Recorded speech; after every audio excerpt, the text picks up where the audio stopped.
सदक़ल्लाहुल अज़ीम, जज़ाकुमुल्लाहु खैर। हाफिज़ अमान, आप लेट हो गए आते आते। ठीक है, कोई मसला नहीं है। हमारी क्लास में माशाल्लाह 3 हाफिज़ हो गए हैं। अब एक दिन एक हाफिज़ साहब को सुनेंगे, अगले दिन एक हाफिज़ साहब को सुनेंगे। ठीक है जी, माशाल्लाह, अल्हम्दुलिल्लाह। चलो जी, आगाज़ करते हैं। अच्छा, एक चीज़ मैं बता दूं यहाँ पे कि कोई मुझे ऐसा ना दिखे जो बिज़नेस लॉ का लेक्चर के अंदर जो है वो आगे कंपनी लॉ का लेक्चर स्टार्ट कर दे। इस तरह नहीं करना अल्लाह के वास्ते।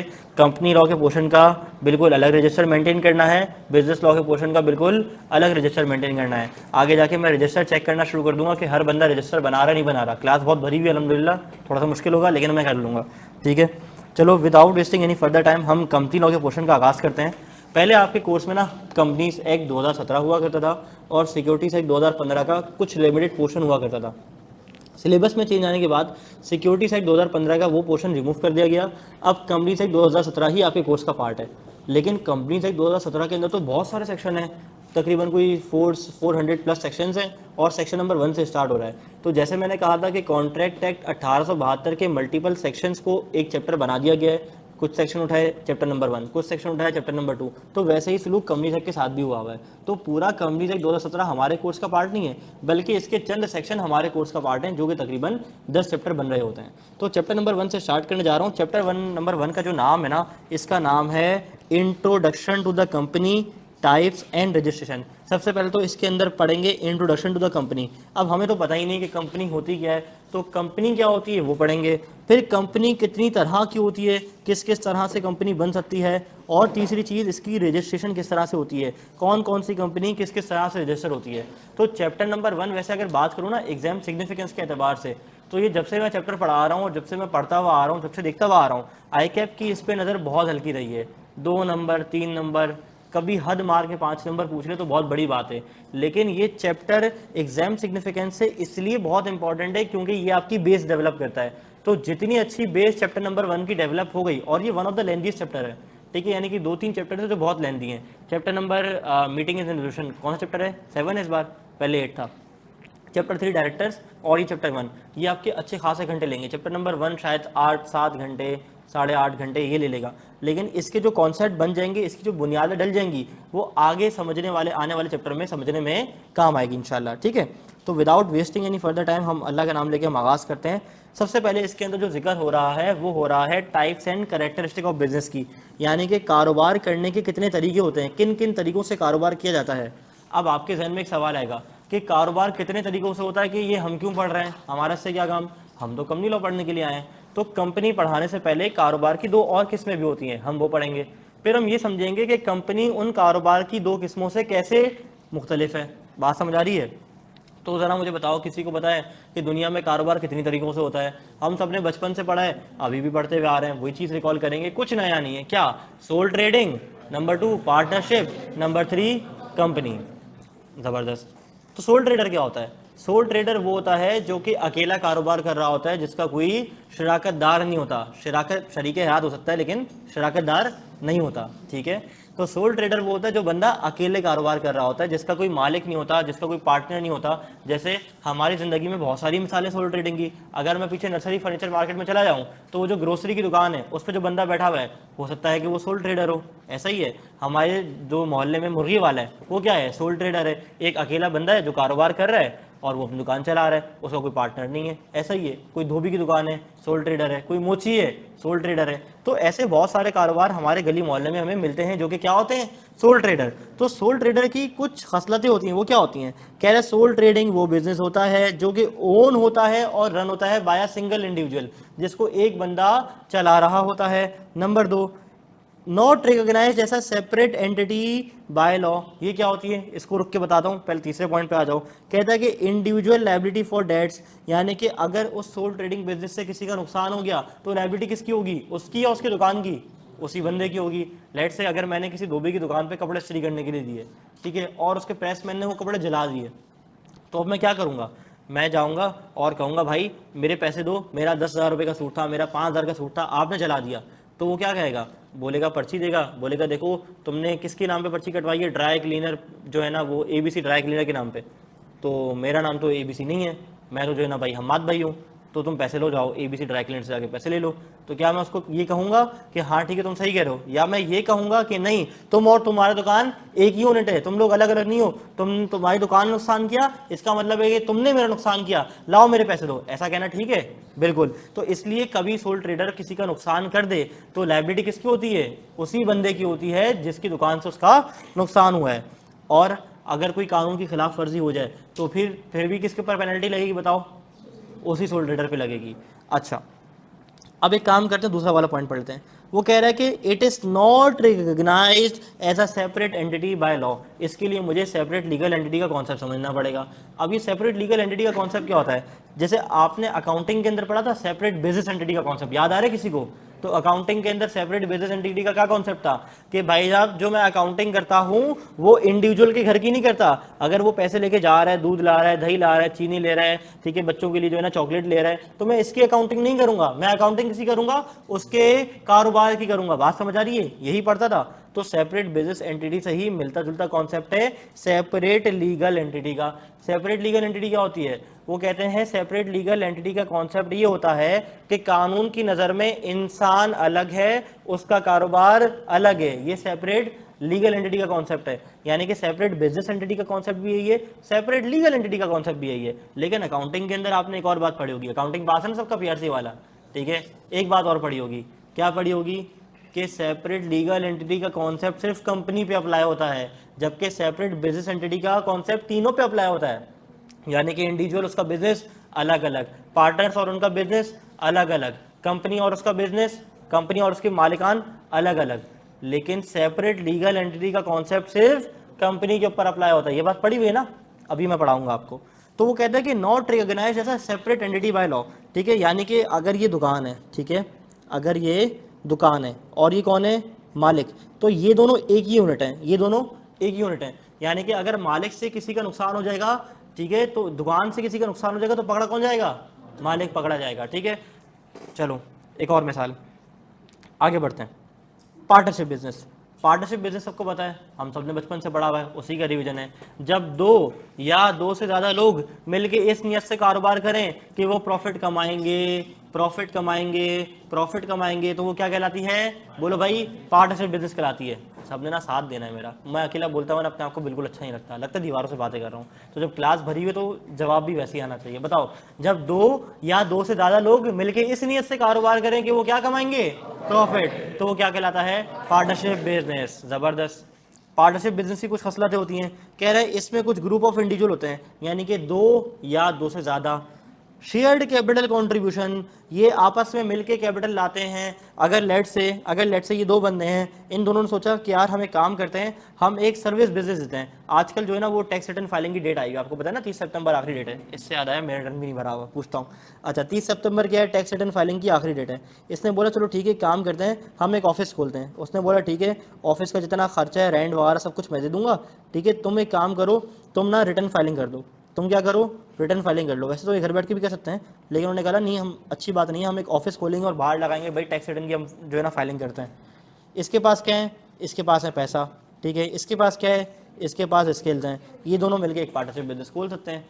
ज़रूरी नहीं है एक के पास पैसे हो एक के पास स्किल हो तो दोनों के पास ही पैसे हों, दोनों के पास भी स्किल्स हों, तो कोई भी अरेंजमेंट हो सकती है। तो बहरहाल पार्टनरशिप समझाने का मकसद क्या है कि जब 2 या 2 से ज़्यादा लोग इस नियत से कारोबार करें कि वो इस बिजनेस से क्या कमाएं? बोलो भाई, प्रॉफिट, तो वो कहलाती है पार्टनरशिप बिजनेस। तो इनमें दोनों कैपिटल कॉन्ट्रीब्यूशन लाते हैं। अच्छा, ऐसा भी हो सकता है कि एक बंदा कैपिटल लाए, एक बंदा कैपिटल ना लाए, ऐसा भी हो सकता है। अच्छा, it is not a legal person, वही वाली लिमिटेशन, वही वाली रिस्ट्रिक्शन।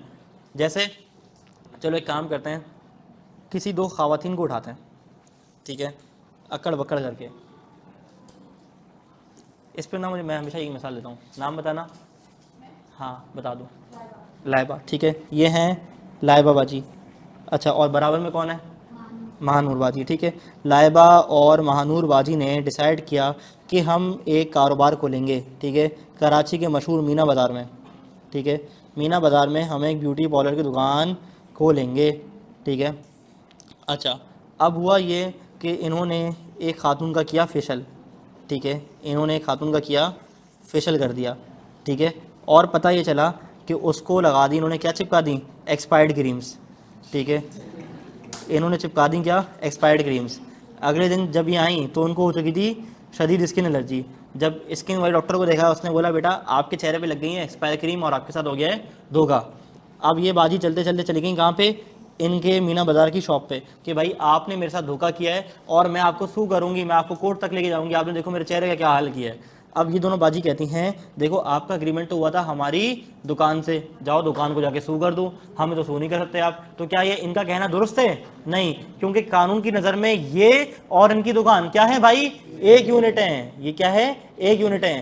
तो यानी सोल ट्रेडिंग का भी ये नुकसान है, पार्टनरशिप का भी ये नुकसान है कि कल को इनका बिजनेस या इनसे किसी का डैमेज हो जाता है, किसी को कोई नुकसान पहुंच जाता है, तो इसके लिए लायबल कौन होगा? ये दोनों होंगी। बात समझ आ रही है? और इनकी लायबिलिटी अनलिमिटेड होती है, यानी कि मिसाल के तौर पे कि इनकी दुकान में सामान पड़ा हुआ था सिर्फ 2 मिलियन का, ठीक है, और इनको अगर पेनल्टी लग गई ना 2 मिलियन और 2 लाख रुपए की, सॉरी हाँ 2 मिलियन और 2 लाख रुपए की, कितना आ रहा है? 22000000 आखिरी, ठीक है। अब मुझे बताओ शॉर्टफॉल कितने का पड़ा? 2 लाख रुपए का पड़ा। अब ये 2 लाख रुपए इनको अपने घर से लाने पड़ेंगे।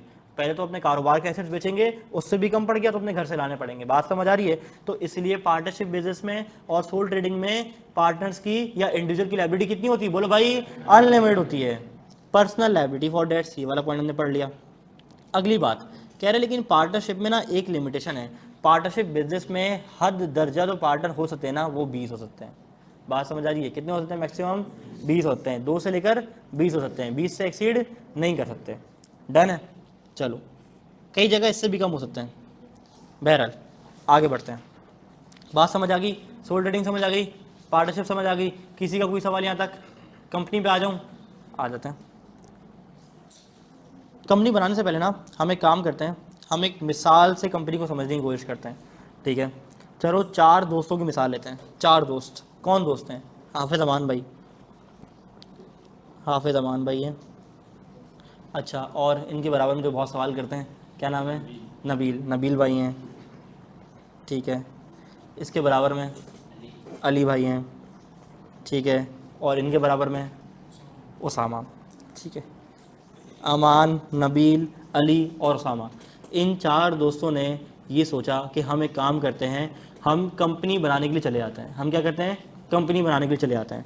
अब किसी अच्छे ने सवाल किया कि यार कंपनी बनाने के लिए तो पैसे चाहिए होते हैं, और पैसे लाएं कहाँ से? हम सबके पास पैसे हैं। उन्होंने बोला हाँ हमारे पास पैसे तो हैं। चलो एक काम करते हैं, जिसके पास जितने पैसे ना वो ले आओ, और हम एक क्या बनाने जा रहे हैं? कंपनी। अब ये क्लास के अंदर हमारी कंपनी बन रही है, याद रखना।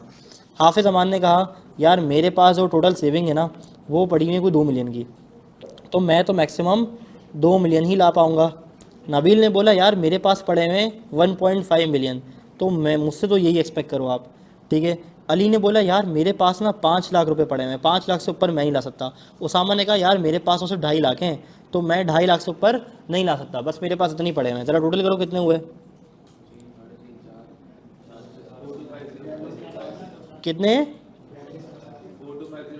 4250,000 इतने हो गए। चलो ठीक है। अब ये जो अमाउंट ओनर ने इन्वेस्ट किया है कारोबार के अंदर, ये क्या कहलाता है? शेयर कैपिटल कहलाता है, सबको पता है, ज़बरदस्त। तो ये क्या है? Share capital. अच्छा, और हम सबको एक बात मालूम है कि जो शेयर की पार वैल्यू होती है वो कितनी होती है? 10 रुपये। ज़बरदस्त। अब मुझे बताओ, इन्होंने सोचा चलो 10 रुपये का एक हिस्सा कर देते हैं, तो टोटल नंबर ऑफ हिस्से कितने होंगे? बताओ बताओ बताओ। 425000, ठीक है। अब मुझे बताओ कि अगर मैं इसको भी 10 रुपये का एक शेयर दे रहा हूँ, इसको भी 10 रुपये का एक शेयर दे रहा हूँ, इसको भी 10 रुपये का एक शेयर दे रहा हूँ, इसको भी 10 रुपये का एक शेयर दे रहा हूँ, तो हर एक के हिस्से में कितने शेयर आएंगे? इससे पहले ज़रा एक चीज़ कंपेयर कर लो। यहाँ पे पार्टनरशिप के अंदर हो सकता था कोई पैसा लाए, हो सकता था कोई पैसे नहीं लाए, लेकिन शेयर ऑफ प्रॉफिट दोनों को मिल रहा होता था। लेकिन यहाँ पे टोटल फाइनेंशियल गेम है, जितना गुड़ उतना मीठा, जो जितने पैसे लेकर आएगा उसको उतने नंबर ऑफ शेयर ज़्यादा मिल जाएंगे। मुझे बताओ, हाफिज़ अमान भाई लाए 2 मिलियन रुपए, बताओ इनके पास नंबर ऑफ शेयर्स कितने आएंगे? नंबर ऑफ शेयर्स कितने आएंगे बोलो भाई? 2 लाख रुपए आएंगे, 2 लाख के शेयर्स आएंगे। अच्छा बताओ, इसके पास कितने आएंगे? 1.5 लाख। इसके पास कितने आएंगे? 50,000। इसके पास कितने आएंगे? 25,000। ये क्या हो गया बोलो भाई? नंबर ऑफ शेयर्स आ गया। डन। अच्छा मुझे बताओ, इन्होंने कारोबार कितने पैसों से स्टार्ट किया था? 42,50,000 रुपये से इन्होंने कारोबार स्टार्ट किया था। और हर एक बंदे को कितने नंबर ऑफ शेयर्स मिल गए? 10 नंबर ऑफ शेयर्स मिल गए। नहीं, 10 रुपये का एक शेयर था, तो जिसने जितनी इन्वेस्टमेंट की थी उसको उतने हिसाब से शेयर होल्डर शेयर बन मिल गया। अच्छा, अगर मैं ये पूछूं कि मुझे बताओ परसेंटेज ऑफ ओनरशिप किसकी कितनी है, तो क्या मुझे बता दोगे? बता दोगे? कैसे निकलेगी मुझे बताओ? हाँ, ऐसे भी निकाल सकते हो कि तुमने क्या किया, टोटल नंबर ऑफ शेयर्स निकाले, उसको डिवाइड कर, इसके number of share divide by total number of share, ऐसे भी निकाल सकते हो। या इसका amount invested divide by total amount invested. बताओ ज़रा कितना आया? हाँ जी, 47.5%। 47.05%, 0.05%, ठीक है। इसका कितना आया? 35.3%। इसका? हाँ जी, 11.76%। और इसका बताओ भाई? ये 100 नहीं बनाना, छोड़ूंगा नहीं। 5.88। चेक कर लो 100 बन रहा है नहीं बन रहा। पक्का? हाफिज़ अमान भाई आप कैलकुलेटर लेके बैठा करें, बताओ 100 बन रहा है? चलो अल्हम्दुलिल्लाह, शुक्र अल्हम्दुलिल्लाह। किसने बताया था यार? ये किसने बताया था? चलो थैंक यू यार। आपका नाम? एहसन भाई। डन है। दोबारा स्टोरी रिपीट कर रहा हूँ। 4 दोस्तों ने फैसला किया कि ये मिलके क्या बनाने जा रहे हैं? कंपनी बनाने जा रहे हैं। हर बंदा अपना अपना कंट्रीब्यूशन लेकर आ गया और इस डब्बे में डाल दिया। इस डब्बे को हमने कंपनी का नाम दे दिया। अच्छा, हमें पता है कि शेयर की पार वैल्यू कितनी होती है? 10 रुपये। तो जिसके पास जितना पैसा था उसको उतने नंबर ऑफ शेयर्स मिल गए। मैंने कहा था कि कंपनी बनाने के लिए कंपनी के अंदर टोटल फाइनेंशियल गेम होता है, टोटल पैसों का गेम होता है। तो जिसके पास जितना पैसा वो उतना ज़्यादा का मालिक। अब हाफिज़ अमान अमीर भाई थे, ठीक है, इनके पास 2 मिलियन रुपए थे, तो ये 47.5% के शेयर होल्डर बन गए। 15 लाख जिसके पास थे 35% का बन गया, जिसके पास 5 लाख थे 11% का बन गया, जिसके पास 2.5 लाख थे 5% का बन गया। क्या मेरी बात समझ आ रही है? तो ये हो गई मेरे पास परसेंटेज ऑफ शेयर होल्डिंग। तो ये ऐसे कंपनी का ना स्ट्रक्चर बन रहा होता है कि जिसके पास जितना पैसा वो उतने परसेंट का मालिक। अच्छा, अगली बात, अब हम सबको पता है कि कंपनी ने जो कारोबार स्टार्ट किया था ना, वो किया था इससे 42,50,000 रुपये से। अब कंपनी ने पूरे साल काम किया, कारोबार किया, यानी कि लेट से मैं अज्यूम करता हूँ 1 जनवरी 2024 से कारोबार स्टार्ट हुआ और एंड हुआ कब, 31 दिसंबर 2024 तक। अच्छा, ये इन्होंने कारोबार करना है इस डेट तक ना। अब हुआ ये कि इन चारों ने ये बैठ के सोचा एक मीटिंग के अंदर कंपनी बनाने से पहले कि यार हम चारों तो कारोबारी हजरात हैं, हमारे तो और भी मसरूफियात हैं। अब हमारे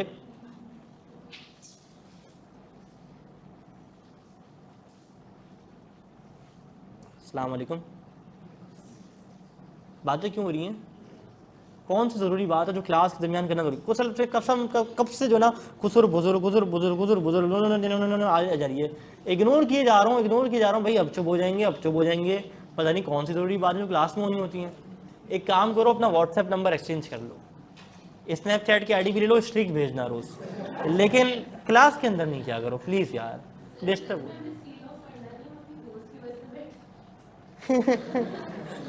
जाओ क्लास से जाओ, जल्दी जाओ, शाबाश। ये लड़कियों की पता नहीं कौन सी खसलत है, जहाँ जाती है अपने दोस्त को साथ लेके जाती हैं। अब गरीब ने सीलो पढ़ना नहीं है, ठीक है, वो अपने दोस्त को लेकर आ गई है। सीलो वाले कौन था? ये तो वही जा रही है। अच्छा, ये तुम्हारी वजह से वो दोनों रगड़े में आ गए। जल्दी जाओ, चलो, अस्सलाम वालेकुम वरहमतुल्लाह, थैंक यू।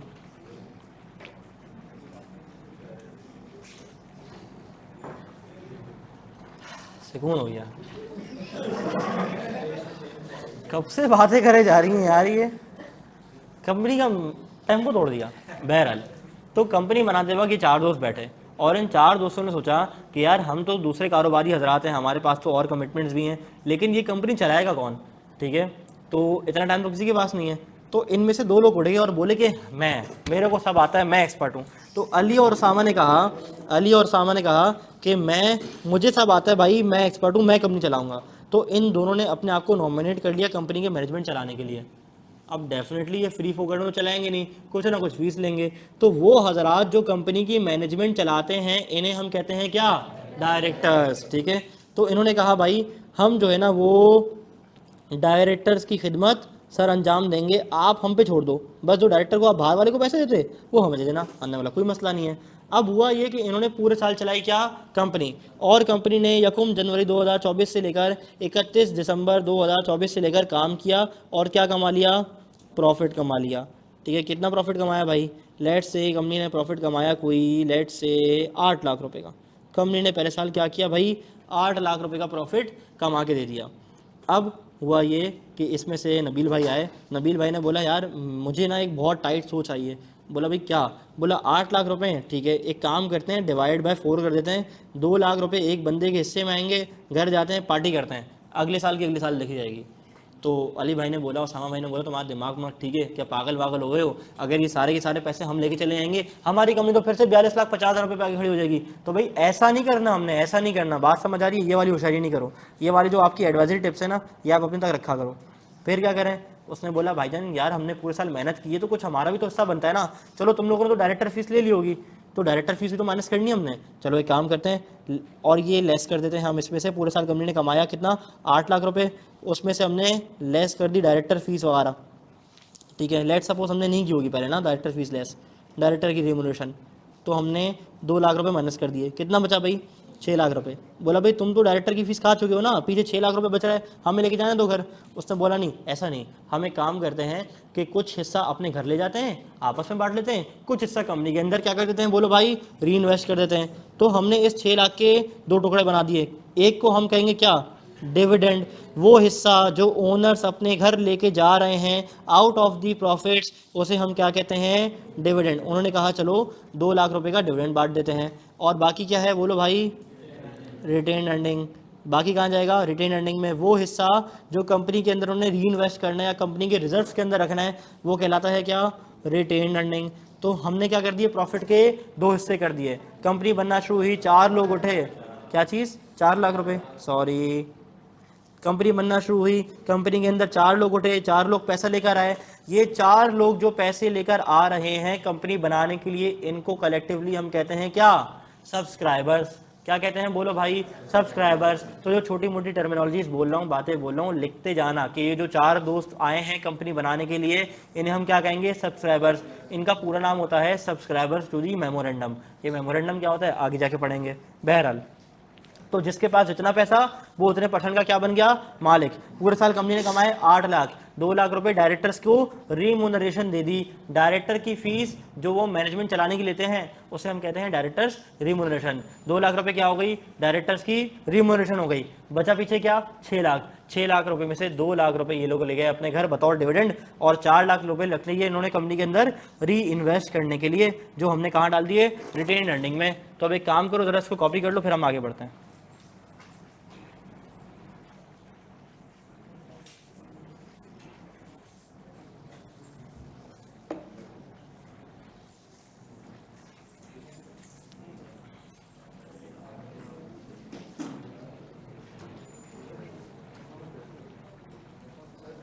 हाँ जी,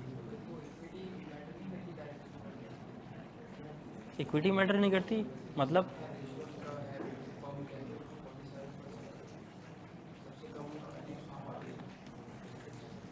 वो minimum number of share holding होती है अगर कंपनी प्रिस्क्राइब करे तो। वो कंपनी अगर चाहेगी तो रखेगी minimum number of share holding to become a director, वो आगे चैप्टर नंबर 3 में आएगा। एक सवाल आया है ऑनलाइन वाले हजरात का कि ये सर कंपनी प्राइवेट है। हाँ, ये प्राइवेट कंपनी है। अभी प्राइवेट कंपनी होती क्या है, प्राइवेट कंपनी बनती कैसे, इसके ऊपर मैं बात करूंगा कुछ देर बाद जाके, ठीक है। ये सब्सक्राइबर वाली बात रिपीट कर दें। देखो, वो लोग जो बिल्कुल कंपनी के बानी होते हैं, जो कंपनी के फाउंडर्स होते हैं, जो कि सबसे पहले ये नियत करते हैं कि हम ये पैसे लेकर जाएंगे और इसको पैसे से कंपनी फॉर्म करेंगे, वो लोग कहलाए जाते हैं क्या, सब्सक्राइबर्स, ठीक है। अच्छा सर, कंपनी के लिए मिनिमम मैक्सिमम मेंबर कितने होने चाहिए, वो आगे आएगा, हम बता देंगे, ठीक है। अच्छा, और मैक्सिमम की लिमिट नहीं होती, मिनिमम 2 होते हैं, चलो बता दिया। सर काइंडली सीलो के ग्रुप में ऐड कर दें। भाई मैं एडमिन को कहूँगा कि ऐड कर दे, टेंशन नहीं है, ठीक है। अच्छा, अब हम बढ़ते हैं अगले कॉन्सेप्ट की जानिब। अब हुआ ये कि मुझे ज़रा ये बताओ कि कंपनी की पोजीशन क्या है। अगर मैं देखूँ 1 जनवरी 2025 पे कंपनी की क्या पोजीशन है, ठीक है। 1 जनवरी 2025 पे हमारी कंपनी की क्या पोजीशन है, मुझे बताओ। कि ओपनिंग कितने से की थी हमने, 42,50,000 रुपये से, ऐसे ही किया था। 42,50,000 रुपये से हमने ओपनिंग कर दी थी। मुझे बताओ कि कंपनी ने कितना प्रॉफिट कमाया था, 8 लाख रुपए। 2 लाख रुपए हमने क्या दे दिए थे, डायरेक्टर को रिम्यूनरेशन दे दी थी, ऐसे ही है, ठीक है।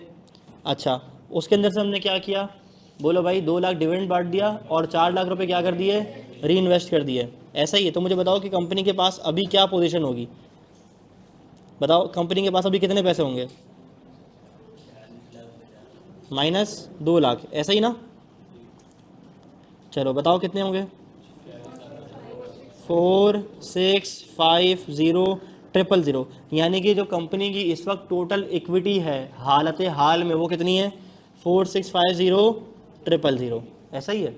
अच्छा, अब हुआ क्या, कंपनी ने कोई जो है ना वो ब्रीच ऑफ ड्यूटी कर दी, कोई लेट से लीगल नॉन कंप्लाइंस कर दी, कोई जो है ना कंपनी पकड़े गए डायरेक्टर से कोई फ्रॉड कर दिया, कोई बड़ी मुसीबत हो गई, किसी एम्प्लॉय ने केस कर दिया, किसी एम्प्लॉय को इंजरी हो गई इनके प्रीमिसेस में काम करते हुए और उसको उन्होंने कंपनसेशन देनी पड़ गई है, किसी भी XYZ रीज़न की वजह से इनके ऊपर हुकूमत पाकिस्तान ने या कोर्ट ऑफ लॉ ने क्या कर दी, बोलो भाई, पेनल्टी इम्पोज कर दी, ठीक है। क्या कर दी, पेनल्टी इम्पोज कर दी। अच्छा, एक काम करते हैं, हमने अपनी कंपनी का नाम नहीं रखा था ना, नाम रख ले इसका जाके, ठीक है। पूरी कंपनी बन गई है, नाम अल्लाह देगा, आ जाओ। क्या नाम रखें इसका, ABC कंपनी रख दें, फिर क्या रखें, अच्छा सा नाम रखें, अच्छा सा नाम रखते हैं हम इसका,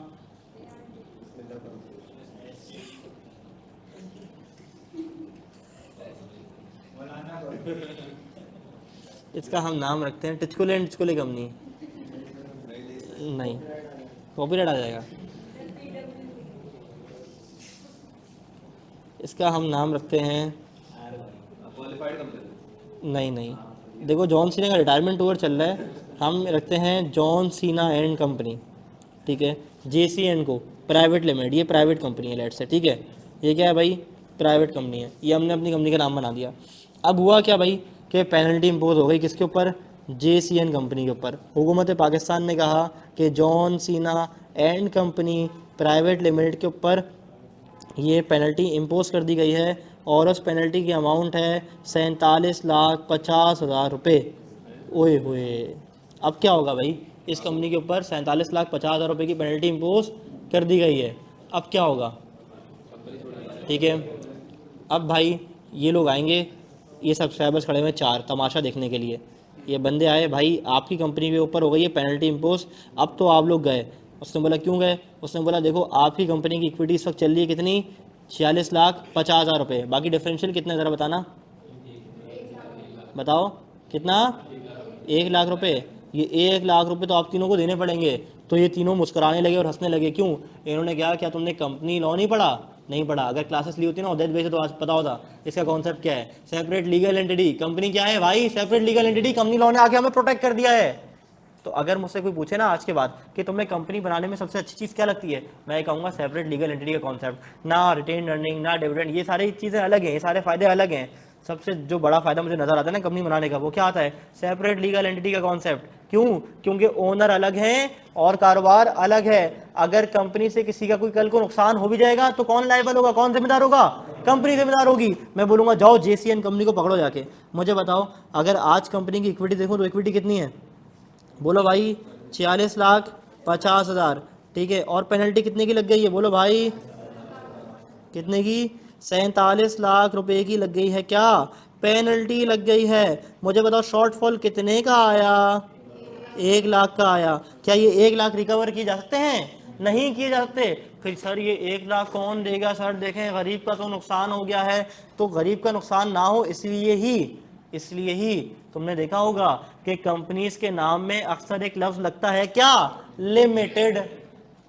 बहुत सारे लोगों को शायद ये बात ना पता हो कि कंपनी के आखिर में जो एक लफ्ज लगता है ना गरीब सा, लिमिटेड, ये लिमिटेड क्यों लगता है, ये लफ्ज लिमिटेड ये शो करता है कि इस कंपनी के मेंबर्स की लायबिलिटी लिमिटेड है to the extent of their investment in the company. बात समझ आ रही है। जैसे यूनिलीवर का पूरा नाम क्या है, UPL, एक कंपनी UPL, एक है UPFL, मैंने ऑडिट किया ना उसका इसलिए पता है। UPL है यूनिलीवर पाकिस्तान लिमिटेड और एक है यूनिलीवर पाकिस्तान फूड्स लिमिटेड। तो फूड्स वाला सेगमेंट अलग है, बाकी साबुन शैम्पू वाली चीज़ें ना सारी अलग है।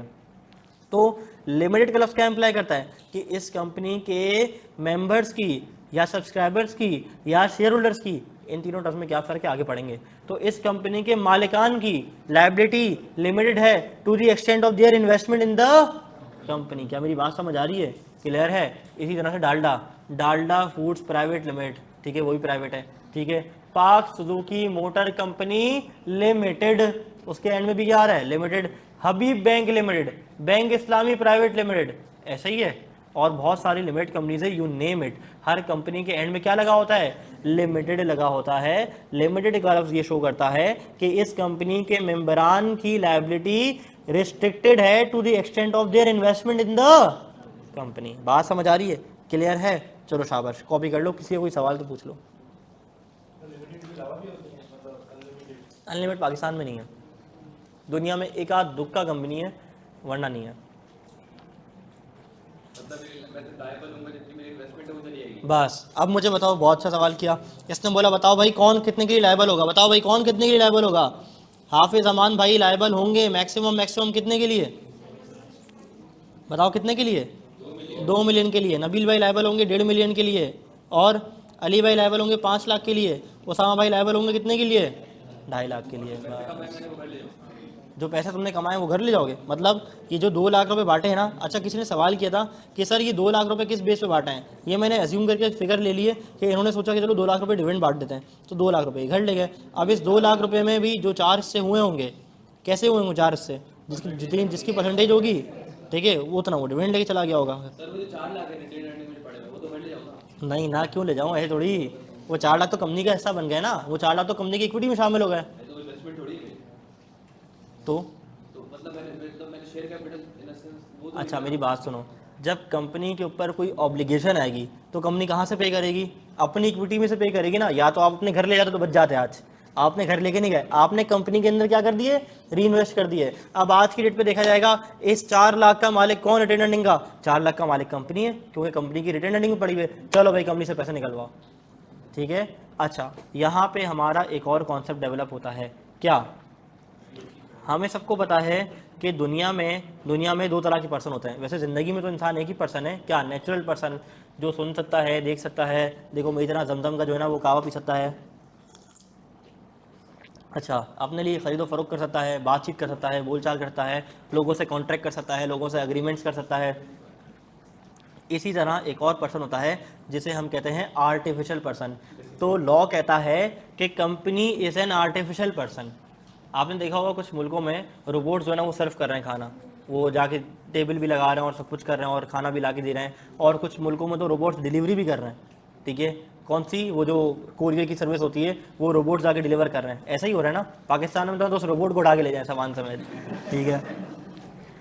अच्छा, तो वो क्या है, वो नेचुरल पर्सन है, वो आर्टिफिशियल पर्सन है, वो आर्टिफिशियल पर्सन है, सही है। तो कंपनी के बारे में लॉ कहता है कि company is an artificial person, यानी कि जैसे मैं इंसान हूँ, मैं लोगों से कॉन्ट्रैक्ट कर सकता हूँ, वैसे कंपनी भी लोगों से कॉन्ट्रैक्ट कर सकती है। मैं अपनी चिड़िया बिठाता हूँ, यानी कि साइन करता हूँ, तो कंपनी क्या करेगी, कंपनी का साइन तो होता ही नहीं है, तो कंपनी की ऑफिशियल स्टैंप होती है, यानी कि ऑफिशियल सील होती है। बात समझ आ रही है, कंपनी का ऑफिशियल क्या होता है, स्टैंप होता है, साइन की जगह क्या होता है, स्टैंप होता है। डन है, क्या मेरी बात समझ आती है? चलो, अब मुझे ये बताओ कि इस पूरे एपिसोड में नंबर ऑफ पर्सन्स कितने हैं? कितने लोगों को लगता है 4 पर्सन हैं? और कितने लोगों को लगता है 5 पर्सन हैं? 5 है पक्का, क्योंकि मैंने थोड़ी देर पहले कहा कि company is an artificial persons. बात समझ आ रही है, क्लियर है? सवाल कर लो भाई। तो सवाल ये कि अगर कंपनी ने किसी से कॉन्ट्रैक्ट करा, ठीक है, और कॉन्ट्रैक्ट जो है वो किसी के साथ करा, और वो लाइक कंपनी ने कोई वादा करा कि वो चीज़ देंगे, ये तो कॉन्ट्रैक्ट है कंपनी का। सर कॉन्ट्रैक्ट ये लॉस, तो ये लॉस बिजनेस लॉ का सवाल है, ठीक है, ठीक, कोई मसला नहीं, क्योंकि बिजनेस लॉ का जो कॉन्ट्रैक्ट एक्ट है 1872 है, वो सिर्फ इंडिविजुअल पे अप्लाई नहीं होता, वो कंपनी के ऊपर भी अप्लाई होता है, ठीक है। चलो, कंपनी ने किसी से कॉन्ट्रैक्ट करा, सर अगर कोर्ट में करने के कंपनी ने फुलफिल नहीं करी कंडीशंस, तो कोर्ट पे लेके गए, तो कोर्ट में तो ये वो लॉ का ये मेरे ख्याल से बात है ना कि कंपनी के पास अपना तो कोई दिमाग वक्त तो है नहीं, तो उसने गलत कर दो कंपनी को सू कर सकते हैं। हाँ, कंपनी को सू किया जाता है। अगर कोई डिसेबल पर्सन करता है तो उसको सू नहीं कर सकते। डिसेबल पर्सन मतलब कोई ऐसा डिसेबल जिसके लाइक अपने होशो वास में नहीं कर रहे हैं, मैंने पढ़ी थी। हाँ, वो आगे आएगा, वो बिजनेस लॉ कॉन्सेप्ट है, वो कंपनी लॉ में नहीं छोड़ूंगा मैं उसको, ठीक है। वो चैप्टर नंबर 4 है, free consent and void agreements आ रहा है। तो उसमें अगर कोई डिसेबल पर्सन कॉन्ट्रैक्ट करेगा किसी के साथ, उसने नहीं करी, कोई कंडीशन फुलफिल नहीं करी, तो उसको कर सकते हैं डिसेबल पर्सन को, हाँ। वो चैप्टर नंबर, वो अगेन बिजनेस लॉ का सवाल है, वो उसका जवाब मैं यहाँ दूंगा ही नहीं। बिजनेस लॉ के सवाल क्लास में करोगे ना तो दूंगा। सर तो दोनों की चीज़ें लिंक करेंगे, कंपनी भी तो एक तरीके से दिमाग थोड़ी कंपनी का। अच्छा, वो कह रहा है भाई कि लॉ का एक कॉन्सेप्ट है बिजनेस लॉ का कि यार अगर कोई बंदा होशो आवाज़ में नहीं है, पागल वागल है, तो उसका कॉन्ट्रैक्ट किया जाता है या नहीं, तो मैं यूँ कहूँगा कि इसका जवाब बिजनेस लॉ में दूंगा। अब भाई का अगला सवाल है कि कंपनी के पास तो दिमाग नहीं है, तो कंपनी के पास दिमाग नहीं है, कंपनी एक आर्टिफिशियल पर्सन है, लेकिन इसको चलाने वाले कौन है? डायरेक्टर्स आ रहे हैं। तो कंपनी से कल को अगर किसी का नुकसान हो जाता है तो उसके लिए कंपनी लायबल है। लेकिन हाँ, आगे जाके हम इसी चैप्टर के अंदर पढ़ेंगे कि अगर डायरेक्टर्स ने कोई ऐसी हरकत कर दी जो कि उन्होंने विलफुल निगलेक्ट की, विलफुल नेग्लिजेंस कर दी, तो उसके लिए डायरेक्टर्स पर्सन लायबल होते हैं। यानी कि कंपनी लायबल होगी थर्ड पार्टी को, और कंपनी को लायबल होगा कौन? वो डायरेक्टर जिसने वो गलती की है। बात समझ आ रही है? चलो जी, क्लियर है ये? बढ़ जाऊँ आगे? अब आ जाओ, अब हमने पूरा कंपनी का चूंकि स्ट्रक्चर समझ लिया है, अब हम ये कंपनी की डेफिनेशन पढ़ेंगे तो हमें बहुत अच्छे से समझ आएगा। वो क्या कह रहा है? कह रहा है कंपनी की भी कुछ खसलतें होती हैं। नंबर 1, इसके शेयर होल्डर की लायबिलिटी लिमिटेड होती है to the extent of his investment in the company. जबरदस्त। कह रहा है 1 to any number of share holders. ये क्या है बाबू? ये तो कॉन्सेप्ट सारे हिल गए। ये क्या हो गया? हमने पढ़ा था कि सिंगल जो बंदा होता है, जो सोल ट्रेडर होता है, वो कितने बंदे होते हैं? कम से कम, मैक्सिमम भी एक ही होता है। और जो कंपनी होती है उसमें तो कम से कम 2, ज़्यादा सॉरी जो पार्टनरशिप होती है उसमें कम से कम 2, ज़्यादा से ज़्यादा 20। और कंपनी के अंदर भी तो ऐसे ही होगा ना कि कंपनी कोई अगला एक बंदा कैसे बना सकता है? बना सकता है कंपनी एक बंदा? बना सकता है। उसे हम कहते हैं सिंगल मेंबर कंपनी। अब एक सवाल जहन में आना चाहिए, क्या? बोलो भाई, एक बंदा मुर्गी वाला है, वो कारोबार कर रहा है, एक बंदा मोची है, एक बंदा ड्राई क्लीनर है, एक बंदा हेयर ड्रेसर है, वो कारोबार कर रहा है, सुकून से कारोबार चला रहा है, उसको क्या मस्ती है? कि वो कंपनी लॉ के अंदर आगे रजिस्टर हो, रजिस्ट्रेशन फीस भरे, अपनी शनाख्ती कार्ड वगैरह बनाए, मतलब मेमोरेंडम जिसे हम शनाख्ती कार्ड कहते हैं, अपनी आर्टिकल ऑफ एसोसिएशन बनाए, जो कि हमारा अगला टॉपिक आएगा, ये सारी कंप्लाइंसेस करे, और फिर मतलब ये सब कुछ क्यों करे? हाँ, लिमिटेड लाइबिलिटी के शेड के अंदर आने के लिए, कि कल को अगर उसकी दुकान से किसी का नुकसान हो जाए, अगर कल को जो है ना तबेले से निकल के भैंस भाग जाए और किसी को नुकसान कर दे, तो वो उस भैंस के तबेले के मालिक को नहीं पकड़े, बल्कि लाइबिलिटी किसकी होगी? कंपनी की होगी उसकी। बात समझ आ रही है? उसकी कैटल फॉर्म की लाइबिलिटी होगी, उस मालिक की पर्सनल लाइबिलिटी नहीं होगी। क्लियर है मेरी बात समझ आ रही है? तो 1 to any number of share holder, तो सिंगल मेंबर कंपनी भी बनाई जा सकती है। अच्छा, establish by company law. Company law क्या होता है? कुछ देर बाद आता हूँ, यहाँ आ जाओ। लीगल पर्सन स्टेटस हमने पढ़ लिया कि कानून की नज़र में कंपनी क्या होती है? बोलो भाई, लीगल पर्सन होती है। ठीक है। अच्छा, डॉक्ट्राइन ऑफ कॉर्पोरेट पर्सनैलिटी, ये क्या होती है? ये हमने पढ़ लिया कि कानून की नज़र में बंदा अलग और उसका बिजनेस अलग, इसे हम कहते हैं डॉक्ट्राइन ऑफ कॉर्पोरेट पर्सनैलिटी भी कहा जाता है। ठीक है। अच्छा, legal rights and obligations, company की भी लीगल राइट्स होती हैं, कंपनी की भी ऑब्लिगेशन होती हैं। जैसे कि मैं एज इंसान, as human being business law की क्लास में कॉन्ट्रैक्ट कर रहा था कि कौन मेरी घड़ी 40,000 रुपये में ख़रीदेगा, तो वैसे ही कंपनी भी क्या करती है भाई? कंपनी भी कॉन्ट्रैक्ट करती है, कंपनी भी एग्रीमेंट्स करती है। अगर मैं एक इंसान हूँ, मेरे नाम पे गाड़ी है, मेरे नाम पे बाइक है, तो बजाते कंपनी भी अपने नाम पे एसेट्स रख सकती है। कंपनी के नाम भी घर हो सकते हैं, कंपनी के नाम पे भी गाड़ियां हो सकती हैं। जैसे कंपनी के नाम पे घर नहीं हो सकता है। डिफेंस फेज 8 में गालिबन यूनिलीवर का क्या है? गेस्ट हाउस है, तो वो गेस्ट हाउस किसके नाम पर है? यूनिलीवर के नाम पर है। लाहौर में भी फेज 8 में जब मैं जाके रहा था यूनिलीवर के ऑडिट के पर, तो वहाँ का भी गेस्ट हाउस है। अब मैं बोलूँ कि वो गेस्ट हाउस किसके नाम पर है? वो यूनिलीवर के नाम पर है। बात समझ आ रही है? तो भाई कंपनी अपने नाम पे एसेट खरीद भी सकती है, कंपनी अपने नाम से एसेट बेच भी सकती है। कुछ दिन पहले मैंने एक साहब की गाड़ी जो है ना सेल करवाई, उनको गाड़ी बेचनी थी। उन्होंने कहा यार मेरी गाड़ी बिकवा दो। मैंने कहा ठीक है। मैंने अपने दोस्त को कॉल की, उसने कहा ठीक है मैं गाड़ी बिकवाता हूँ, शोरूम वाले से बात करता हूँ। तो पता ये चला कि जो शोरूम वाला था वो शोरूम किसी बैंक का था। तो हमने अपनी गाड़ी बैंक केस पे सेल करते हैं ना, जैसे गाड़ी कि बैंक हमसे गाड़ी खरीद लेता है, तो मैंने उन साहब की गाड़ी बैंक केस के थ्रू सेल करवा दी। अब देखा जाए तो क्या बैंक के हाथ पाँव, बैंक सूंघता है, बैंक देखता है, बैंक गाड़ी को चेक करता है ऐसे करके? नहीं, बैंक तो ये सारे काम नहीं करता, लेकिन बैंक अपने किसी ना किसी एजेंट के थ्रू करवाता है। बात समझ आ रही है? कोई ना कोई उनका डिपार्टमेंट बना होगा, उससे करवा रहा है। लेकिन एट दी एंड जब उस बंदे के पास चेक आया, तो वो चेक किसका आया? वो बैंक के नाम का आया। तो यानी कि बैंक तो चेक भी इशू कर सकता है, बैंक तो खरीदो फरोख्त भी कर सकता है, बैंक के राइट्स भी होते हैं, बैंक के ऑब्लिगेशन भी होते हैं। यानी कि बैंक अगर पूरे साल प्रॉफिट कमाएगा तो उस पर क्या देगा? टैक्स भी पे करेगा, ये उसकी ऑब्लिगेशन भी है। तो जैसे हम एक इंसान की दुनिया में रहते हुए लीगल राइट्स और ऑब्लिगेशन होती हैं, वैसे एक company being an artificial person, इसके भी राइट्स होते हैं और इसके भी ऑब्लिगेशन होते हैं। क्या मेरी बात समझ आ रही है? सर ये बैंक गाड़ियों का नहीं करता, बैंक हमारे पहले तो गाड़ी खरीद रहा है। हाँ, तो क्या करता है गाड़ी का? वो तो इन्वेस्टमेंट थोड़ी है गाड़ी का। भाई वो एक शोरूम था, वो बैंक के नाम पे था। ठीक है, तो बैंक ने शोरूम रखा हुआ है, तो बैंक ने हमसे गाड़ी उठाई लेट से 40 लाख रुपए की, आगे किसी पार्टी को 42 लाख रुपए की बेच दी। तो बैंक का कारोबार नहीं कर सकता? कर सकता है ना भाई। ठीक है, या हो सकता है वो बैंक ने खरीदी हो किसी और के लिए। ठीक है, जैसे बैंक केस पे गाड़ी बेचते हैं ना, खरीदते हैं। अगर तुम्हें एक गाड़ी पसंद आती है, तुम शोरूम गए, तुमने बोला यार ये गाड़ी ना मुझे यारिस है, मुझे 21 मॉडल पसंद आ रही है, मेरे पास पैसे नहीं है। बैंक ने कहा अच्छा रुक जाओ, मैं तुम्हारे लिए खरीद देता हूँ। तुम एक काम करना, मुझे किस्तों पे पैसे दे देना आराम से। उसने ठीक है, तो बैंक ने उस पार्टी से जाके वो गाड़ी खरीद ली और अपने नाम पे रख ली, फाइल भी अपने नाम पे रख ली। अब तुम उसको लीज पेमेंट करते जाते हो और जब एंड हो जाता है तो बैंक अपने नाम से तुम्हारे पास गाड़ी ट्रांसफ़र कर देता है। सवाल आया था वहाँ से। हाँ जी,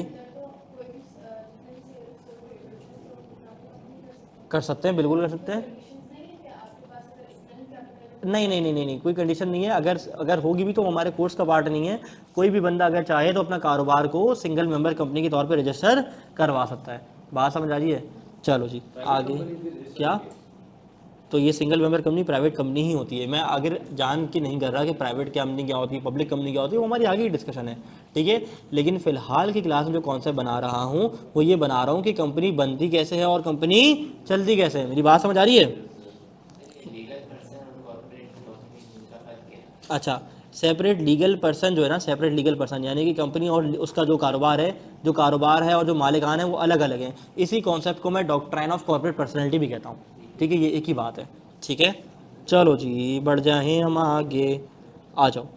अब बात आती है क्या कि रूल्स एंड रेगुलेशंस की, कि कंपनी के ऊपर कौन कौन से रूल्स कौन कौन से रेगुलेशंस अप्लाई होते हैं। अच्छा, ये जो भी मैं चीज़ें पढ़ा रहा हूँ ना, ये सब समझने वाली हैं और याद रखने वाली हैं, बस समझ के कॉन्सेप्ट बनाने वाली हैं। जो चीज़ याद करने वाली है कि खुद बताऊँगा यार ये देखो याद कर लो, और जो चीज़ याद करने वाली है उससे भी चैप्टर नंबर 1 से पूछता ही नहीं है, सिर्फ पूछ लेता तो क्या गरीब 2 चीज़ें पूछता है, एक डेफिनेशन और एसोसिएशन नॉट फॉर प्रॉफिट, ठीक है, वो भी हम पढ़ लेंगे इंशाल्लाह। बहरहाल रूल्स एंड रेगुलेशंस कह रहे हैं, रूल्स एंड रेगुलेशंस के एरिया में वो मुझसे बात करता है क्या, law and governance of a company की, कि कंपनी चलती कैसे, कंपनी को कौन लॉ गवर्न करता है। ऐसा ही है ना, देखो जबकि हम इंडिविजुअल आपस में वो करते हैं, क्या करते हैं भाई, कॉन्ट्रैक्ट्स वगैरह करते हैं, तो कॉन्ट्रैक्ट एक्ट 1872 हमें क्या करता है, गवर्न कर रहा होता है कि हमने जो भी कॉन्ट्रैक्ट करने हैं, जो भी एग्रीमेंट करने हैं, जो भी मामलात करने हैं, लेने देने के, वो सारे किसके तहत करने हैं, कॉन्ट्रैक्ट एक्ट 1872 के तहत करने होते हैं। ऐसा ही है, तो कंपनी अगर हमने बना ली है और कंपनी अगर हम चला रहे हैं, कंपनी कारोबार कर रही है, तो इसके ऊपर भी कोई रेगुलेटर तो होना चाहिए ना, ठीक है, रेगुलेटर्स भी मौजूद हैं।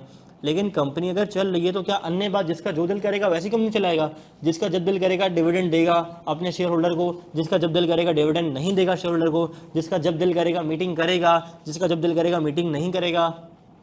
एक बंदे ने पैसे कलेक्ट किए, कंपनी बनाई, बहुत सारे लोगों को पैसा इकट्ठा किया और उसके बाद उनको कुछ बता ही नहीं रहा, ना मीटिंग का नोटिस दे रहा है, ना मीटिंग के बारे में बता रहा है, ना डिविडेंड दे रहे हैं, ना कोई ऐलान कर रहा है। अब बिज़नेस कर भी रहे हैं, नहीं कर रहे, उस पैसे को लेके भाग गए, क्या कर रहे हैं, तो कोई ना कोई रूल तो होना चाहिए ना, तो कोई ना कोई लॉ तो होना चाहिए ना, जिसके तहत कंपनी को क्या किया जाए, गवर्न किया जाए। तो हमारे मुल्क में, मुल्क पाकिस्तान में अब जितनी कंपनीज बनती हैं वो कंपनीज एक्ट 2017 के तहत बनती हैं। क्या इससे पहले कोई एक्ट था? हाँ, 1913 में जो है ईस्ट इंडिया कंपनी के टाइम पे कंपनीज एक्ट 1913 हुआ करता था, जिसे हम कहते हैं रिपील्ड कंपनीज एक्ट। रिपील्ड क्यों? क्योंकि it was replaced later by some other act और ऑर्डिनेंस, तो इसलिए वो हमारे ज़माने के लिए क्या है, आउटडेटेड है, ठीक है। ये याद करने वाली चीज़ नहीं है, लेकिन समझना ज़रूरी है कि कंपनी लॉ ये कंपनी से कैसे बन गया, इससे पहले क्या हुआ करता था। तो क्या हर कंपनी से 2017 के तहत बनी है? अच्छा, जो इससे पहले वाली कंपनीज थी वो किसके तहत बनी होंगी? तो वो सब समझने के लिए हम ये पढ़ रहे हैं, ठीक है। तो वो कह रहे हैं कि कंपनी लॉ का जब लफ्ज़ आएगा ना, कंपनी लॉ के तहत वाली कंपनी, तो उसके अंदर वो वाली कंपनी भी शामिल है जो ईस्ट इंडिया के टाइम पे, अंग्रेज़ों के टाइम पे 1913 के अंदर बनी थी। फिर 1913 के बाद लंबा गैप आ गया, वो जंग वंग होती रही सारी, 1947-48 सब कुछ निकल गया, ठीक है। और वो जो पाकिस्तान स्टडीज़ की किताब में पाकिस्तान ने जंगी जीती नहीं, ठीक है, वो वाली जंगी भी हो गई। उसके बाद जाके 1984 के अंदर जो है ना वो कंपनीज ऑर्डिनेंस बना, ठीक है। अब आप कहोगे यार ऊपर आ रहा है कंपनीज एक्ट, नीचे आ रहा है कंपनीज ऑर्डिनेंस, ये क्या भेदभाव है? तो भाई इसकी बात असल में ये है कि ऑर्डिनेंस पास करता है प्रेसिडेंट और प्राइम मिनिस्टर बनाता है क्या, प्राइम मिनिस्टर बनाता है क्या, बोलो भाई, एक्ट। यानी कि नेशनल असेंबली और सेनेट मिला बन के जो है ना वो बनाती हैं, क्या बनाती हैं, एक्ट पास करती हैं। और जो प्रेसिडेंट पास करता है उसे क्या कहते हैं हम, ऑर्डिनेंस कहते हैं। ये चैप्टर नंबर 1 लीगल सिस्टम के अंदर जाके हम सीखेंगे, ठीक है। बहरहाल आ जाओ, तो फिर जंग के बाद, आज़ादी के बाद, सबके बाद कंपनीज एक्ट, कंपनीज ऑर्डिनेंस 1984 आया, फिर दोबारा से अपडेट हो गया, कंपनीज ऑर्डिनेंस 2016 आया, लेकिन ये इतना नहीं चला। इसके फौरी बाद अगले साल कंपनीज एक्ट 2017 आ गया, जो कि आज तक चलता हुआ आ रहा है। तो अगर मैं ये कहूँ कि इस एक्ट के तहत बनने वाली कंपनीज, तो जब भी this act, under the act ऐसा कोई लफ्ज़ आएगा तो मैं क्या समझूंगा, कौन सा एक्ट की बात कर रहा है, कंपनीज एक्ट 2017 की बात कर रहा है। लेकिन अगर मैं यूं कहूं कि कंपनी लॉ के तहत बनने वाली कंपनी, तो इसके अंदर हर कंपनी आ जाएगी, सारी कंपनीज आ जाएंगी, 1913 वाली कंपनी भी आ जाएगी, 84 वाली कंपनी भी आ जाएगी, 2016 के अंदर बनने वाली कंपनी भी आ जाएगी, और कंपनी से 2017 के तहत बनने वाली कंपनी भी आ जाएगी। क्या मेरी बात समझ आ रही है? बोर तो नहीं हो रहे? कॉन्सेप्ट बन रहे हैं, बेसिक चल रही हैं, ठीक है, डन। अच्छा, अगली बात कही जाती है कि दो कंपनी की ज़िंदगी के ना सबसे अहम तरीन डॉक्यूमेंट्स होते हैं। ये दो डॉक्यूमेंट्स ऐसे हैं जो कंपनी की ज़िंदगी के क्या हैं, सबसे अहम तरीन डॉक्यूमेंट है। एक को हम कहते हैं मेमोरेंडम ऑफ एसोसिएशन, एक को हम कहते हैं आर्टिकल्स ऑफ एसोसिएशन। जगह जगह इसका लफ्ज आएगा, जगह जगह जिक्र आएगा, मेमोरेंडम में अपडेट कर दो, मेमोरेंडम में अपडेट कर दो, आर्टिकल्स में अपडेट कर दो, आर्टिकल्स को चेंज कर दो, मेमोरेंडम में डाल दो, आर्टिकल्स में कर दो। अब ये क्या है, ये मेमोरेंडम ऑफ एसोसिएशन क्या है और ये आर्टिकल ऑफ एसोसिएशन क्या है, ये क्या भला है? तो मेमोरेंडम ऑफ एसोसिएशन के अंदर मैंने आपको पहले दिन पे बताया था कि ये कंपनी का क्या है भाई, शनाख्ती कार्ड है। डीएसआर की क्लास में देखा था ना बादशाह खान का शनाख्ती कार्ड, याद है ना? उसके अंदर क्या था, बादशाह खान का नाम, बादशाह खान के अब्बा का नाम, बादशाह खान की शनाख्ती अलामत, बादशाह खान का रेजिडेंशियल एड्रेस, बादशाह खान की डेट ऑफ बर्थ, ये सब कुछ आ रहा था ना। तो मेमोरेंडम ऑफ एसोसिएशन भी कंपनी का शनाख्ती कार्ड है, एक डॉक्यूमेंट है। उसके अंदर सब कुछ आ रहा होता है कि कंपनी बनी कब है, कंपनी को चलाने वाले लोग कौन हैं, ठीक है, कंपनी को फॉर्म किसने किया है, ठीक है, कंपनी का कारोबार क्या होगा, ठीक है, ये सारी चीज़ें आ रही होती हैं मेमोरेंडम ऑफ एसोसिएशन में। और मेमोरेंडम ऑफ एसोसिएशन होती है बाहर वाली दुनिया के लिए। अगर कोई नया इन्वेस्टर कंपनी के अंदर आके पैसा इन्वेस्ट करना चाहता है तो उसको पता होना चाहिए कि भाई कंपनी है क्या, कंपनी को बनाने वाले कौन लोग हैं, ठीक है। मैं एक काम करता हूँ, मेरे पास मेमोरेंडम ऑफ एसोसिएशन लाजमी तौर पे मिलना चाहिए, मैं आपको दिखाता हूँ, यहाँ मिल जाएगा इंशाल्लाह। मेमोरेंडम आ जाओ यार भाई प्लीज़ यार, नहीं आ रहा, नाराज़ हो गया, दिखाता हूँ, रुक जाओ। चैप्टर नंबर 2 में मिलेगा मुझे। चैप्टर नंबर 2 में मैं मेमोरेंडम एसोसिएशन और आर्टिकल ऑफ एसोसिएशन स्टार्ट करके समझाता हूँ, तो मुझे यहाँ पे मिल जाना चाहिए। ये रहा मेमोरेंडम ऑफ एसोसिएशन, क्या बात है, ज़बरदस्त। एससीसीपी ने अपने वेबसाइट पे ना मेमोरेंडम ऑफ एसोसिएशन का एक फॉर्मेट रखा हुआ है। वैसे तो चैप्टर नंबर 2 में मैं बताता हूँ, क्योंकि chapter number 2 is all about memorandum and articles, लेकिन चूंकि मैं तुम लोग को बता रहा हूँ कंपनी का शनाख्ती कार्ड है, कंपनी का शनाख्ती कार्ड है, अब देख लो कैसा होता है। For company limited by shares, ये लिमिटेड बाय शेयर्स क्या होता है बताऊंगा आगे जाके, मतलब ऐसी कंपनी जिसका शेयर कैपिटल है, ठीक है। अच्छा, सबसे पहले आता है कंपनी का नाम क्या होगा, हमने इस कंपनी का नाम रख दिया एबीसी प्राइवेट लिमिटेड। कंपनी का रजिस्टर्ड ऑफिस कहाँ होगा, किस प्रोविंस में होगा, किसी प्रोविंस में, अगर इस्लामाबाद में जो कि पार्ट ऑफ प्रोविंस नहीं होता तो इस्लामाबाद आ जाएगा। कंपनी का प्रिंसिपल लाइन ऑफ बिजनेस क्या होगा, कंपनी कौन सा कारोबार करेगी, ठीक है। अच्छा, फिर ये सारी चीज़ें आती हैं। फिर नीचे कहता है भाई कुछ कंपनी को इजाज़त लेनी पड़ती है कोई स्पेशल टाइप ऑफ बिजनेस के लिए, छोड़ दो, ठीक है। अच्छा, अगर हमने कैटल फॉर्म खोला है तो हम क्या लिख देंगे कि कंपनी का प्रिंसिपल लाइन ऑफ बिजनेस क्या है, एग्रीकल्चर एक्टिविटीज़ करना, ठीक है। चलो, और क्या है भाई, कंपनी क्या नहीं करेगी, ये वाले काम नहीं करेगी, ठीक है। अच्छा, फिर कंपनी के मेंबर्स की लायबिलिटी कितनी है, लिमिटेड है। ऑथराइज कैपिटल कंपनी का कितना है, 1 लाख रुपए है, ठीक है। अच्छा, कंपनी को बनाने वाले कौन है, अब देखो ये जो कंपनी हमने बनाई थी ना, इसको 4 लोगों ने बनाया था, एज ने, ट्रिपल एच ने, कॉडी रूट्स ने और जे ऊसो ने, ठीक है। क्योंकि मैं रेसलिंग देखता हूँ तो हमने यहाँ पे रेसलर्स के नाम लिख दिए थे। देखो कंपनी को बनाने वाले कौन है, ये लोग हैं, इनके एनएससी नंबर क्या है, इनके फादर का नाम या हस्बैंड का नाम क्या है, नेशनलिटी क्या है, ठीक है, और एक एक बंदे ने कितने शेयर्स खरीदे हैं, ये सारी चीज़ें क्या हो रही होती हैं मेमोरेंडम ऑफ एसोसिएशन में। और मेमोरेंडम ऑफ एसोसिएशन को एक गवाह भी साइन करता है कि हाँ यार मेरे सामने 4 लोग आए थे कंपनी बनाने के लिए, ये गवाह ने साइन कर दिया। बात समझ आ रही है, तो हम वापस चलते हैं अपने चैप्टर नंबर 1 की तरफ। तो मेमोरेंडम ऑफ एसोसिएशन क्या है, बात समझ आती है, क्लियर हो गया। चलो जी, आर्टिकल्स ऑफ एसोसिएशन क्या होती है, क्या होती है भाई आर्टिकल्स ऑफ एसोसिएशन। अब मैंने आपको बताया था कि कंपनी क्या ऐसा नहीं कर सकती कि जब दिल चाहे मीटिंग करे, जब दिल चाहे ना करे, जब चाहे डिविडेंड दे, जब चाहे डिविडेंड ना दे, जब चाहे अपने शेयर होल्डर को कोई इन्फॉर्मेशन प्रोवाइड कर दे, जब चाहे ना करे। अगर कोई शेयर होल्डर जिसने पैसा इन्वेस्ट किया है वो चाहता है आगे कि मैं पूछगछ करूं, कंपनी के रजिस्टर देख लूं, कंपनी की बुक्स देख लूं, कंपनी के रिकॉर्ड्स देख लूं, तो क्या कंपनी कभी उनको दिखाएगी ही नहीं, ऐसा हो सकता है, नहीं हो सकता ना। तो जो शेयर होल्डर है, जो इन्वेस्टर है, या जिसने कंपनी को पैसा उधार पे दिया हुआ, जो क्रेडिटर है, उसका ये हक बनता है वो कंपनी के सारे मामलात को पूछगछ कर सके। अब अगर कंपनी सिरे से मना कर दे तो क्या ये उनके साथ इंसाफ होगा, नहीं होगा। तो इसको गवर्न करने के लिए कंपनी एक डॉक्यूमेंट बनाती है जिसे हम कहते हैं आर्टिकल्स ऑफ एसोसिएशन। जैसे पाकिस्तान का क्या है, आईन पाकिस्तान। अब आईन पाकिस्तान क्या करना होता है, हम सबको क्या करना होता है भाई, फॉलो करना होता है, और आइन की क्या करनी होती है, पासदारी करनी होती है, और आइन को तोड़ना नहीं होता। ऐसा ही है ना, बोलो ना यार, हाँ ठीक है। अच्छा, तो इसी तरह से जब कंपनी बनती है तो कंपनी के हर मेंबर के ऊपर, हर डायरेक्टर के ऊपर, हर शेयर होल्डर के ऊपर, सबके ऊपर ये लाजिम हो जाता है कि वो आइन की पासदारी कर देंगे, यानी कि आर्टिकल्स ऑफ एसोसिएशन को फॉलो करेंगे। अब कंपनी के ऊपर ये लाजिम है, जो अगर आर्टिकल्स ने कह दिया है कि साल में 4 दफ़ा डायरेक्टर्स की मीटिंग होगी तो लाजमी होगी। अगर वो कहते हैं कि मेंबर्स को मीटिंग का नोटिस भेजना है तो अब लाजमी भेजना है। ऐसा नहीं हो सकता कि किसी मेंबर को मीटिंग का नोटिस की इतला दी ही नहीं जाए। तो आर्टिकल्स के अंदर क्या होता है, एक पूरी ना जिंदगी का जो है वो क्या कहते हैं, उसके ज़िंदगी का प्रोसीजर है। जैसे हम क्या करते हैं, हम कुरान पाक और हदीस मुबारक के मुताबिक अपनी ज़िंदगी क्या करते हैं, गुजर बसर करते हैं, ऐसा ही है। तो वैसे ही जो कंपनी अपनी ज़िंदगी गुजारती है, जो कंपनी का लाइफ स्टाइल है, वो किसके मुताबिक होना चाहिए भाई, आर्टिकल्स ऑफ एसोसिएशन के मुताबिक होना चाहिए। जैसे हम बहैसियत मुसलमान, हमारा लाइफ स्टाइल कैसा होना चाहिए, कुरान और सुन्नत के मुताबिक होना चाहिए। तो वैसे ही कंपनी का लाइफ स्टाइल कैसा होना चाहिए, आर्टिकल्स ऑफ एसोसिएशन के मुताबिक होना चाहिए। अब आर्टिकल्स ऑफ एसोसिएशन में क्या होता है, आर्टिकल्स में होता है कंपनी की मीटिंग कब होगी, नोटिस किसको जाएगा, कंपनी डिविडेंड किस तरह से देगी, किसको देगी, कब देगी, क्या बैंक में देगी, क्या कैश में देगी, और दीगर बहुत सारी चीज़ें। डायरेक्टर्स कैसे आएंगे, डायरेक्टर कैसे जाएंगे, कोई बंदा अगर गड़बड़ी कर दे तो उसको निकाला जा सकता है, कौन निकालेगा, कैसे निकालेगा। जैसे हमारी ज़िंदगी में, जैसे कुरान में या हदीस में बहुत सारे हमें रेफरेंस मिलते हैं ना ज़िंदगी के, निकाह के मसाइल मिल जाते हैं, ठीक है, तलाक के मसाइल मिल जाते हैं, ज़िंदगी गुजर बसर करने के मसाइल मिल जाते हैं। अगर मैं किसी से कॉन्ट्रैक्ट कर रहा हूँ तो कॉन्ट्रैक्ट की जो बातें सारी वो मुझे मिल जाएंगी। किसी के साथ अगर आपने एग्रीमेंट करना है, किसी का कारोबार करना है तो कैसे करना है, तो कंप्लीट क्या है, कोड ऑफ लाइफ है ना। तो वैसे ही कंपनी का भी कंप्लीट कोड ऑफ लाइफ क्या है, उसके आर्टिकल्स ऑफ एसोसिएशन। बात समझ आ रही है, क्लियर है। तो आज की क्लास को यहीं तक रखें या पढ़ें आगे, पढ़ें, चलो ज़बरदस्त। आर्टिफिशियल पर्सन, अब ये आर्टिफिशियल पर्सन कौन होता है, ये वाली बात भी हमने कर ली है। तो अल्हम्दुलिल्लाह जितनी बातें कर ली ना वो उसी की स्लाइड आती जा रही हैं।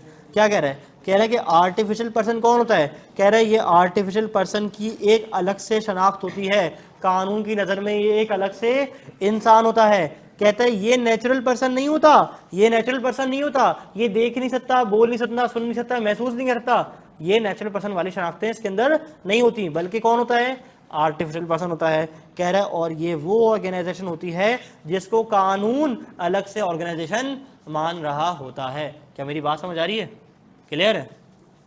चलो ऑनलाइन वाले जरा सब क्लियर है, यहाँ तक सब क्लियर है। एक बात बोली कि कंपनी में लाइक फर्ज होता है कि अपने लाइक स्टेटमेंट्स और रिपोर्ट वगैरह दिखाए, हाँ, पब्लिक को। सर अगर कोई सेंसिटिव इंफॉर्मेशन है जो अपनी कंपनी डिस्क्लोज नहीं करना चाह रही तो इसके ऊपर सिक्योरिटी से 2015 का एक अलग से सेक्शन होता है, disclosure of price sensitive information. अलग से आओगे बताऊंगा, क्लास में नहीं बताऊंगा क्योंकि कोर्स का पार्ट नहीं है, ठीक है।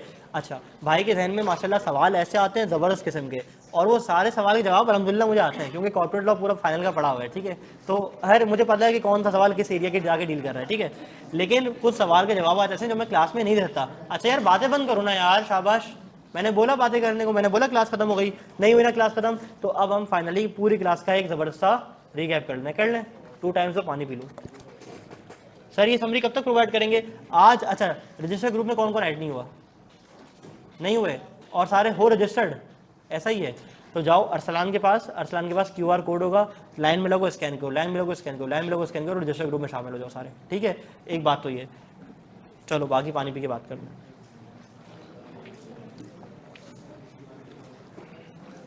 तुम्हारा कोई भाई वैसे तो नहीं कर रहा, तुम्हारा हाँ, तुम्हारी जो शक्ल ना मेरे एक दोस्त से मिलती है। ऑनलाइन वाले कैसे हो, एडमिन का नया नंबर आ गया ना, क्या नंबर है एडमिन का नया नंबर ज़रा बताना। यूफोन वाला नंबर है 033 करके कुछ, क्या नंबर है ज़रा बताना। किसी के पास है एडमिन का नया नंबर, नहीं है यार। एक नया नंबर आ गया ना एडमिन का, वो असल में हमारा पुराना नंबर ना ब्लॉक हो गया। नहीं ये वाला नहीं, हाँ 0332 क्या 7948 ये एडमिन का न्यू नंबर है, ठीक है, रजिस्टर्ड नंबर है, व्हाट्सएप का माइडा से रजिस्टर्ड है गालिबन। तो इसके ऊपर आप एडमिन से रब्ता कर लो, वो आपको ग्रुप में ऐड कर देंगे, ठीक है। एक बात तो ये हो गई। चलो मैं लिख दूँ यहाँ पे एडमिन, कहीं बच्चे मुझे समझ के मैनेज कर दें। अच्छा अब क्लास का क्विक रिकैप कर लेते हैं। आज की क्लास का आगाज़ करते हुए हमने बात की कि आज हम पढ़ने जा रहे हैं क्या, कंपनी से 2017 स्टार्ट करने जा रहे हैं। इसके अंदर हमने बात की जनाब बिजनेस कितने तरह के होते हैं, सोल ट्रेडर, बिजनेस का अकेला मालिक, अगर कोई लायबिलिटी होगी तो सारी की सारी जिम्मेदारी इसकी, ठीक है, इसकी दुकान और ये बंदा एक ही यूनिट है, ऐसा ही है। इंडिविजुअल लायबिलिटी फॉर डेट्स और personal liability for legal breaches, इस कॉन्सेप्ट को यहीं तक रखना, याद नहीं करना, ठीक है। पार्टनरशिप को भी सेम सीन, क्या जब 2 या 2 से ज़्यादा लोग मिलकर कारोबार करें इस नीयत से कि वो प्रॉफिट कमाएंगे और घर लेके जाएंगे, वो क्या कहलाता है, बोलो भाई, पार्टनरशिप। इसके अंदर सब लोग पैसा डाल भी सकते हैं, सब लोग पैसे नहीं भी डाल सकते।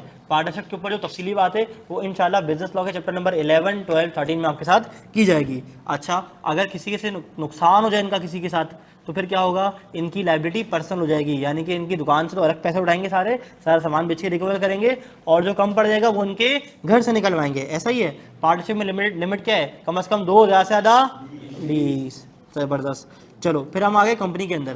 कंपनी के समझने से पहले हमने कंपनी बनाई कि 4 लोग मिलके उठ के कंपनी बनाने का इरादा करते हैं। तो जो लोग कंपनी बनाने का इरादा करते हैं इसे हम कहते हैं क्या, सब्सक्राइबर्स। फिर जो टोटल पैसा ये लोग कंपनी के अंदर लाते हैं इसे हम क्या कहते हैं, शेयर कैपिटल। 10 रुपए का एक हिस्सा बनाते हैं तो 10 रुपए क्या है हमारी पार वैल्यू, और जिसको जितने नंबर ऑफ शेयर्स मिल जाए उसे क्या कहते हैं हम, बोलो नंबर ऑफ शेयर्स, ठीक है। और जिसका जितना हिस्सा उसकी उतनी परसेंटेज ऑफ ओनरशिप। फिर हमने बात पढ़ी कि वो हिस्सा जो पार्टनर्स या जो सब्सक्राइबर्स बिजनेस में से ले जाएं अपने इस्तेमाल के लिए जाती वो क्या कहलाता है, डिविडेंड। और जो रीइन्वेस्ट कर रहे हैं वो रिटेन अर्निंग में चला जाता है।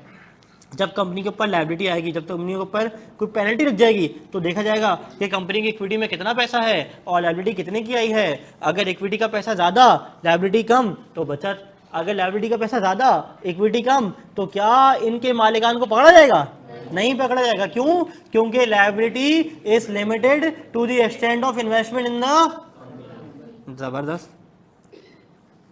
और हमने बताया कि इस पूरे एपिसोड में हमारे पास कितने पर्सन हैं, कौन, फिर 4 कौन बोला, कौन बोला 4, 5 लोग हैं, ठीक है। कौन कौन, अमान, नबील, अली, उसामा और जेसी एंड कंपनी। चलो फिर हमने क्या पढ़ा, हमने इसके कैरेक्टरिस्टिक्स पढ़ लिए, कैरेक्टरिस्टिक्स पढ़ लिए ऊपर यहाँ पे, ठीक है। ये सारे कैरेक्टरिस्टिक्स में पढ़ लिए। अच्छा जी, उसके बाद हम आ गए कहाँ पे, कंपनी लॉ के तहत। अगर मैं बोलूँ कि इस एक्ट के तहत, तो कौन सा एक्ट, कंपनी से 2017। अगर मैं कहूँ कंपनी लॉ के तहत बनने वाली कंपनी, मतलब 1913 वाली भी, 84 वाली भी, 2016 वाली भी और 2017 वाली भी, ठीक है। फिर मेमोरेंडम क्या होता है, कंपनी का शनाख्ती कार्ड जो कि बाहर वाली दुनिया को दिखाने के लिए होता है। और आर्टिकल ऑफ एसोसिएशन जिसके तहत मेरी कंपनी चल रही होती है। क्या मेरी बात समझ आ रही है। फिर हमने पढ़ा कि who is an artificial person, legal entity होती है, नेचुरल पर्सन नहीं होती, और ये वो ऑर्गेनाइजेशन होती है जो कि रिकग्नाइज बाय लॉ होती है, ठीक है। कल हम पढ़ेंगे characteristic of company is an artificial person. अच्छा, दूसरी बात ये कि सारे फिजिकल हजरात अरसान के पास चले जाएँ और व्हाट्सएप ग्रुप में ऐड हो जाएँ QR कोड स्कैन करके। आज मैं ट्रैवलिंग बना दूंगा और जो मेरे लेक्चर होते जाएंगे बी लॉ के, सी लॉ के, वो लेक्चर नंबर वाइज PDF में ग्रुप पे अपलोड कर दिया करूंगा। अपना बहुत सारा ख्याल रखिएगा, दवाइयाँ हिला के वक्त चलिएगा। इंशाल्लाह कल क्लास में मुलाकात होती है। अस्सलाम वालेकुम व रहमतुल्लाह।